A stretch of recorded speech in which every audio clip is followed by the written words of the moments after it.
بسم اللہ الرحمن الرحیم۔ حضرت ابراہیم علیہ السلام کی طرف 3 جھوٹ منسوب کرنے کی حقیقت۔ رسول اللہ صلی اللہ علیہ وسلم نے فرمایا، حضرت ابراہیم علیہ السلام نے کبھی جھوٹ نہیں بولا بغیر 3 جگہوں کے۔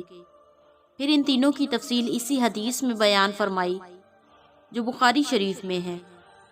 ان میں سے 2 جھوٹ تو خالص اللہ کے لیے بولے گئے، ایک یہ کہ جو اس آیت میں ہے، بل فعلہ کبیرہم، یعنی کیا ان کے بڑے بت نے۔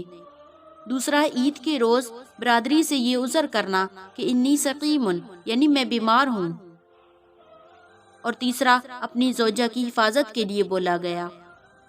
اگر آپ حضرت ابراہیم علیہ السلام کے 2 جھوٹ جو خالص اللہ رب العزت کے لیے بولے گئے، ان کی تفصیل جاننا چاہتے ہیں تو ویڈیو کا لنک ڈسکرپشن باکس میں دے دیا گیا ہے، ملاحظہ فرمائیں۔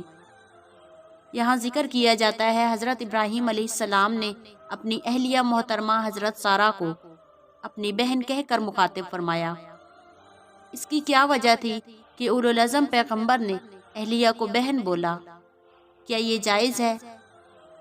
اور شریعت اسلام نے بھی اس جھوٹ کو جائز قرار دیا، اس کی کیا صورت ہو سکتی ہے؟ جانیے اس ویڈیو میں۔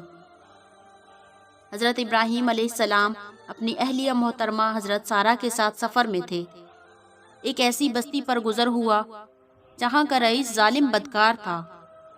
جب کسی شخص کے ساتھ اس کی بیوی کو دیکھتا تو بیوی کو پکڑ لیتا اور اس سے بدکاری کرتا، مگر یہ معاملہ اس صورت میں نہ کرتا جبکہ کوئی بیٹی اپنے باپ کے ساتھ یا بہن اپنے بھائی کے ساتھ ہوتی۔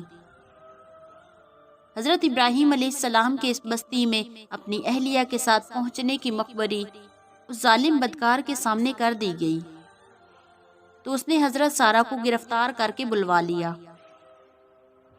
پکڑنے والوں نے حضرت ابراہیم علیہ السلام سے پوچھا، یہ عورت رشتہ میں تم سے کیا تعلق رکھتی ہے؟ حضرت ابراہیم علیہ السلام نے ظالم کے خوف سے بچنے کے لیے یہ فرما دیا کہ یہ میری بہن ہے۔ یہی وہ چیز ہے جس کو حدیث میں تیسرے جھوٹ سے تعبیر کیا گیا ہے، مگر اس کے باوجود وہ پکڑ کر لے گئے۔ اور حضرت ابراہیم علیہ السلام نے حضرت سارہ کو بھی بتایا کہ میں نے تم کو اپنی بہن کہا ہے، تم بھی اس کے خلاف نہ کہنا۔ اور وجہ یہ بتلائی، اسلامی رشتے سے تم میری بہن ہو، کیونکہ اس وقت اس زمین میں ہم 2 ہی مسلمان ہیں اور اسلامی اخوت کا تعلق رکھتے ہیں۔ حضرت ابراہیم علیہ السلام کو مقابلے پر قدرت نہ تھی۔ اللہ کے سامنے آہوزاری کے لیے نماز پڑھنا شروع کر دیا۔